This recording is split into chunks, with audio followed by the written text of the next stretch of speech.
আল্লাহ পাক অবাক হয়ে যান সেই যুবককে দেখে, যার প্রবৃত্তির তাড়না নাই, সে আল্লাহর দ্বীনের পথে ছুটছে।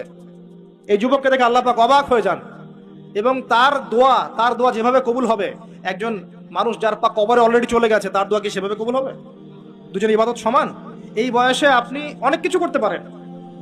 আপনি চাইলে এখন বড় সন্ত্রাসী হতে পারবেন, বড় জেনাকারী হতে পারবেন, আপনি চাইলে টিকটক সেলিব্রিটি হতে পারবেন, আপনি চাইলে এখন আরো আরো খারাপ লাইনে যে মাদক সেবন করতে পারবেন, 30-40টা গার্লফ্রেন্ড চেঞ্জ করতে পারবেন, আপনাকে কেউ বাধা দিবে না।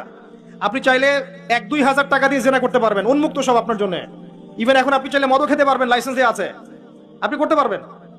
এই সময়টা আল্লাহ পাক দেখতে চান আপনি কি করেন। এই সময়টা আপনি আল্লাহর দিকে ফিরে আসেন, আপনি কোরআনের দিকে ফিরে আসেন, সুন্নত অনুযায়ী জীবন যাপন করেন, আপনার জন্য অপেক্ষা করছে জান্নাত। কি চান আপনি সিদ্ধান্ত নেন। শুরুটা হবে অধঃপতনের মেয়ে দ্বারা, মেয়ে দিয়ে অধঃপতন শুরু হবে, মেয়ের সাথে ফ্রি মিক্সিং, প্রেমের সম্পর্ক হয়ে যাবে, এরপর দেখবেন জেনা করে ফেলেছে, তারপর ব্রেকআপ, দুজন হতাশ, কেউ আত্মহত্যা করবে, অথবা কেউ দেখবেন পাইকারি জেনাকার হয়েছে, বা রেপিস্ট হয়েছে, বা মাদক সেবন করছে, বা মিউজিক শুনছে, আস্তে আস্তে আস্তে আস্তে শেষ, লাইফটা শেষ, ক্র্যাশ। এভাবে যুব সমাজ নষ্ট হচ্ছে।